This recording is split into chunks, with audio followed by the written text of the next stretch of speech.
안녕하세요. 반갑습니다. 이번 강의에서 우리는 요나라와 금나라에 대해서 살펴볼 건데요.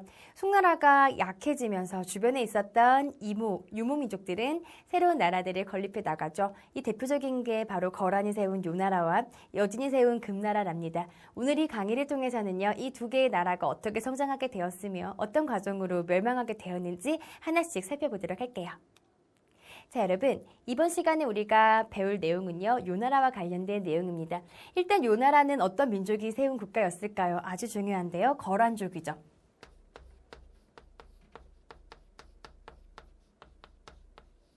거란족은 유목민족입니다. 유목민족이라는 것은 말이나 낙타를 데리고 다니면서 풀을 찾아 왔다 갔다 이동생활을 하는 민족들을 이야기하죠. 그렇기 때문에 이들은 하나로 통합되는 체제를 마련하기 상당히 어려웠어요. 그런데 거란족의 야유라복이라는 인물이 이렇게 여러 곳에 흩어져 있던 부족을 통합하네요. 자, 흩어져 있던 힘이 통합이 되면 상당히 강해지시는 원리 알고 계시죠? 이렇게 되면서 그들은 나라를 세우고 그들이 세운 나라를 우리는 요나라라고 부른답니다. 거란요 이렇게 나라 이름과 민족의 이름은 함께 정리해서 기억을 해주세요. 이해가 되시죠? 특히 이 요나라는요, 우리가 이런 정도를 좀 기억을 해주셔야 돼요. 첫 번째는 나라가 세워지게 되면서 영토 확장을 진행해 나가죠. 만리장성 이남 지역까지 내려오게 되면서 이들이 차지했던 지역이 베이징 지역, 연운 16주라고 하는 지역을 점령을 해요. 또 하나 기억하셔야 할 부분은요, 이들의 통치 방식인데요. 이들은 부족 체제로 운영이 되었던 유목민족입니다. 즉, 유목민족은 사실은 원칙적으로는 부족제를 통해서 국가를 운영해 나가요. 그런데 부족제가 시행이 된다면 부족끼리 간의 독립적인 권한은 인정이 되지만 이들을 모두 통합하는 황제의 권한은 상당히 약화될 수밖에 없겠죠. 그들의 입장에서 중국이 갖고 있는 군현제는 상당히 매력적으로 보일 수밖에 없어요. 군현제라는 것은 중국의 진시황 때 만들어진 제도죠. 이 군현제는 황제가 국가 전체를 통치할 수 있는 중앙 집권적인 체제를 이야기한답니다. 그래서 거란족이 세운 요나라는 이 두 가지를 합쳐요. 자기들이 갖고 있었던 전통적인 부족제와 중국의 군현제가 합치게 되면서 두 가지의 통치 방식을 모두 사용하게 되죠. 이거 우리 교재에는 이렇게 표현되고 있어요. 이중 정책을 실시했다라고 표현되어 있거든요.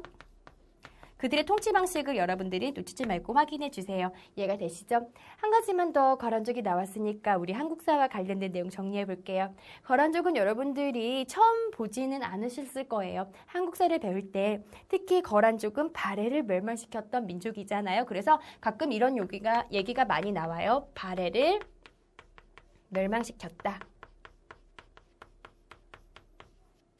까지 함께 정리해 주세요. 이해가 되시나요? 좋아요. 한 가지만 더 정리해 본다면요. 이 거란족은 그들의 문화 자체가 중국의 문화보다 우월하지 않다는 것을 알고 있었어요. 그래서 자신들의 문화의 정체성을 스스로 지키지 않는다면 우월한 송나라의 문화에 또 중국의 문화에 동화될 수 있겠다는 두려움을 언제나 갖고 있었죠. 그래서 그들의 문화를 유지하기 위해서 자신들의 고유한 문자를 사용했고요. 거란 문자를 사용했다라는 거 확인해 주세요. 자, 그럼 이런 거란족이 세운 요나라는 어떻게 멸망을 하게 되었을까요?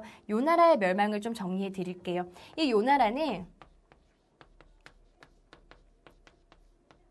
군사적으로 송나라를 상당히 위협했죠.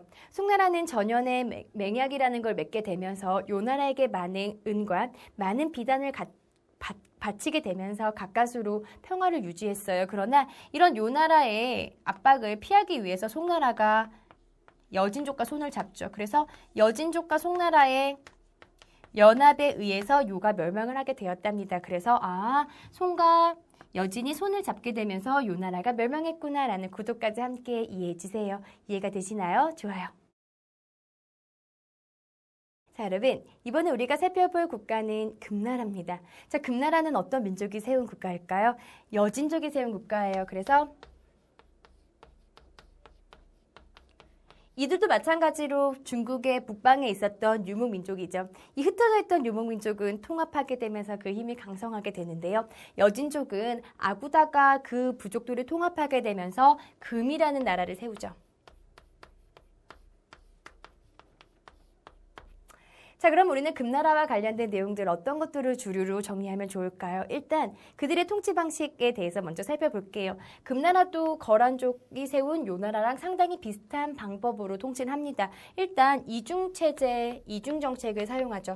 이중정책이라는 것은 군현제와 그들의 부족제를 함께 결합한 통치 방식이라는 거 함께 기억해 주시고요. 또 하나, 중국 한족의 문화에 동화되지 않기 위해서 고유한 문자를 쓰고요. 이들은 여진족이기 때문에 여진족의 문자를 사용합니다. 상당히 많은 출제가 되는 부분이고요. 금나라와 요나라가 공통적으로 가지고 있는 내용들이죠. 함께 정리해 주세요.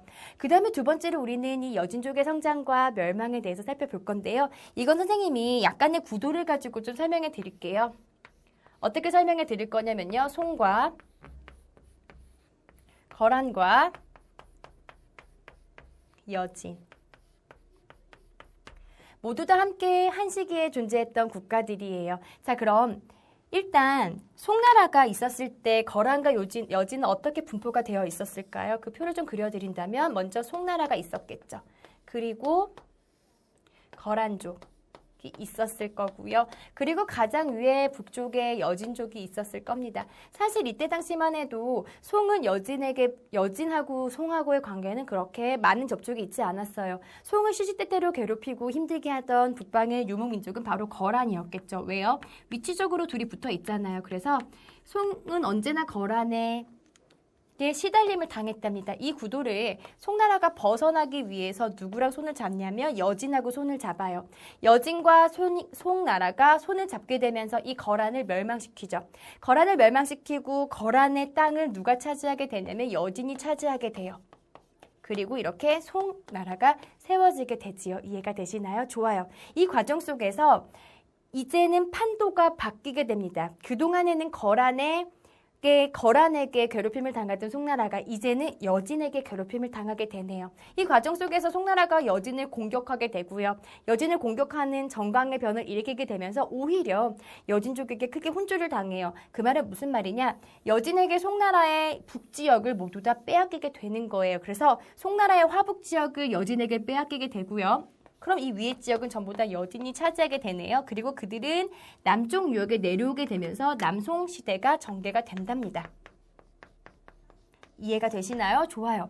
이렇게까지 지나가던 여진과 남송의 구도가 언제 멸망하게 되냐면 13세기 몽골족이 일어나게 되면서 몽골족에 의해서 모두 다 멸망을 하게 되죠. 그리고 이 지역은 모두 다 몽골이 차지하게 된답니다.